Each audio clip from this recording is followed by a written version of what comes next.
Hello guys, সকাল সকাল তোমাদের সামনে নিয়ে এসেছি পুরুলিয়ার 3 নম্বর ব্লগ, মানে শেষ ব্লগ নিয়ে। আজকেই পুরুলিয়ার শেষ দিন, তাই সকালবেলা চটপট রেডি হয়ে কুয়াশা ঘেরা পাহাড়ি রাস্তায় চলেছি সবাই মিলে। এটা হচ্ছে লোয়ার ড্যাম। সবার প্রথমে আমরা যাব লোয়ার ড্যাম, সেখান থেকে আপার ড্যাম হয়ে তারপর যাব মার্বেল লেক। দেখো লোয়ার ড্যামের সৌন্দর্যটা কত সুন্দর লাগছে। কথা বলতে বলতে আমরা চলে এসেছি আপার ড্যামের দিকে। এটা আপার ড্যামের রাস্তাটা একটু সামান্য ভাঙাচোরা রাস্তা অতিক্রম করে আমরা যাচ্ছি আপার ড্যামের দিকে। এখানে কিন্তু স্ট্রিক্টলি লেখা আছে যে জলে নামা বারণ। তাই তোমাদের সবার কাছে একটাই মাত্র রিকোয়েস্ট, যে তোমরা যদি কখনো যাও কেউ কিন্তু জলের দিকে অবশ্যই যেও না। অপরূপ সৌন্দর্য একদিকে যেরকম, আর একদিকে বিশাল জলরাশির ধারা।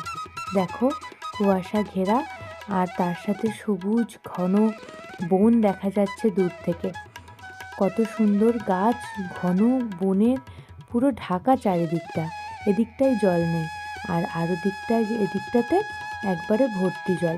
আমরা একটা ফাঁকা জায়গা থেকে দাঁড়িয়ে কিছুটা ফটো তুলে নিলাম, আর তারপর একটু সবাই মিলে এখানে একটু সময় কাটিয়ে নিরিবিলিতে তারপর যাব মার্বেল লেকের দিকে। মার্বেল লেকটাতে যাওয়ার সময় রাস্তায় আমরা ব্রেকফাস্টও করে নিয়েছিলাম, কারণ সকালবেলা হোটেল থেকে ব্রেকফাস্ট করা হয়নি, তাই ব্রেকফাস্টও করেছি। তো এবার আমরা রওনা দিয়ে দিয়েছি মার্বেল লেকের দিকে। যতদূর চোখ দুটো যায় শুধুমাত্র বিস্তীর্ণ সুন্দর সবুজ বন, আর একদিকে জলরাশি দেখতে পাই।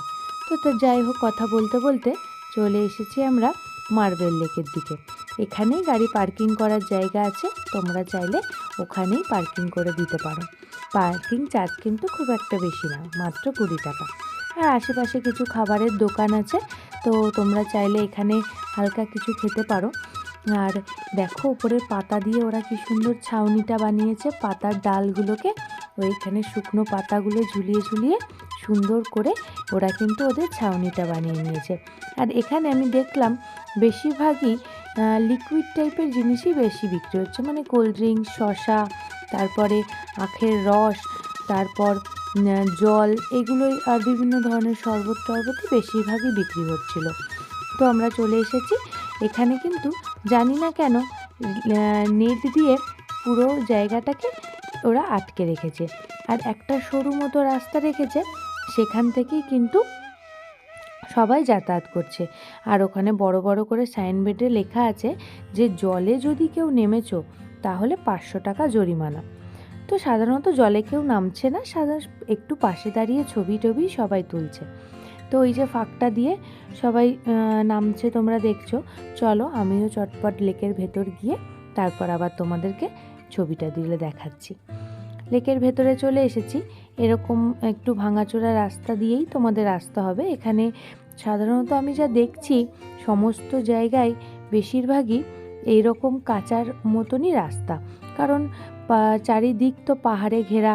এই মাঝখানে এই জলরাশিটা দেখো।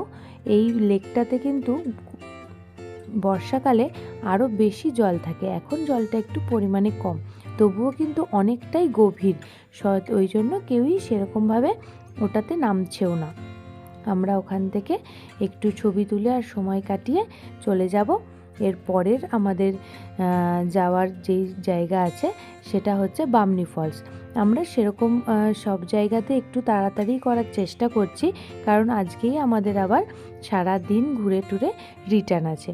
আর এই ফাঁকে একটা ছোট্ট জায়গা আছে, সেই বাচ্চাগুলো না এখান দিয়েই পাস হয়ে যাচ্ছে, তাই মাম্মামার এখানটা দিয়ে, এই ভিড়ভাড়টা দিয়ে না গিয়ে ওখান দিয়েই পাস হয়ে যায়। আর আমরা চলে এসেছি বামনি ফলস। এখানে টোটাল 800খানা সিঁড়ি ভেঙে তারপরে যেতে হবে নিচে ফলসের ওখানে। তো যথারীতি ডোডো তোর বাবার কাছে, আর আমি যাচ্ছি মাম্মামকে নিয়ে।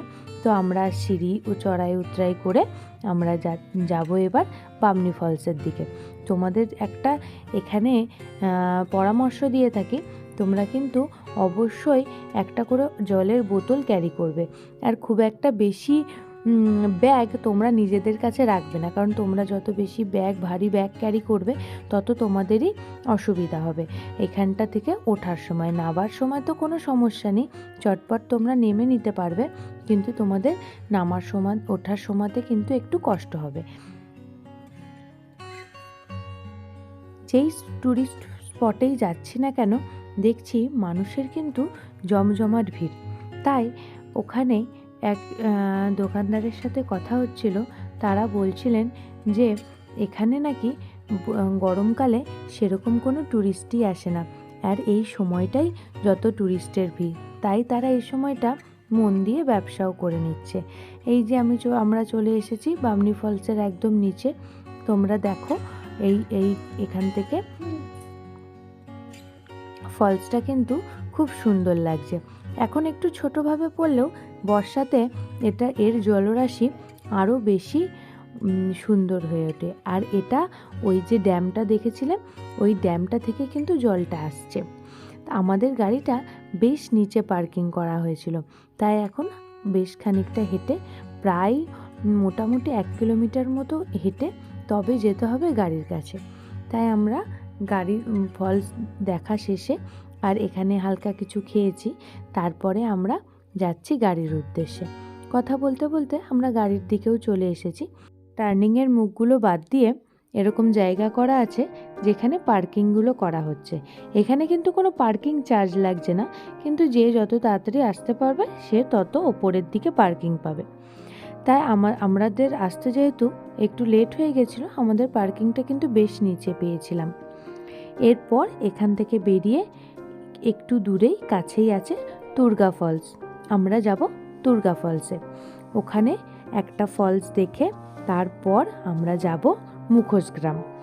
দুর্গা ফলসের রাস্তাটাও কিন্তু বেশ ভাঙাচোরা এবং বেশ খাড়া খাড়া সিঁড়িগুলো। সিঁড়ি বলতে ঠিক সিঁড়ি নয়, একটুখানি পাথরগুলো কাটিং করে করে ওরা রাস্তা বার করেছে এই ফলসে যাওয়ার জন্য। মাম্মাম তো ওর বাবার হাত ধরে গেল, আর এখানে ডোডোকে আনেনি, ডোডোকে ওর পিসির কাছেই রেখে এসেছি। আর আমি ক্যামেরাটা অন করে ধীরে ধীরে আস্তে আস্তে নামছি। তো চলো চটপট ক্যামেরাটা এখন একটু বন্ধ করি, বন্ধ করে চটপট তোমাদের তাড়াতাড়ি নিয়ে যাই ফলসের কাছে। দেখো দূর থেকে ফলসটা কীরকম লাগছে, কাছ থেকে কীরকম লাগছে সেটাও তোমাদের ডিটেলসে দেখাবো।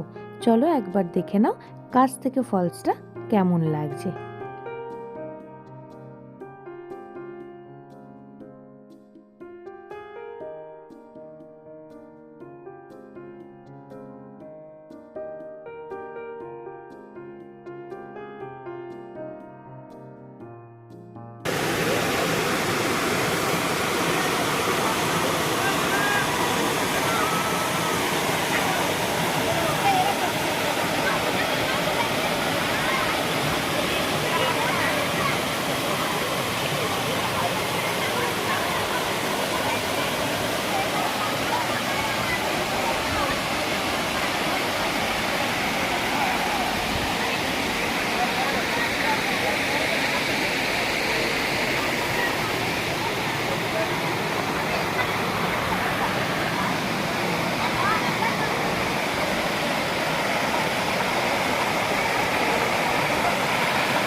অবিশ্রান্ত জলরাশির ধারা মনকে যেন স্নিগ্ধ করে দেয়, আর এত সুন্দর তার ছন্দ যে সেই তালেই সে বয়ে চলে।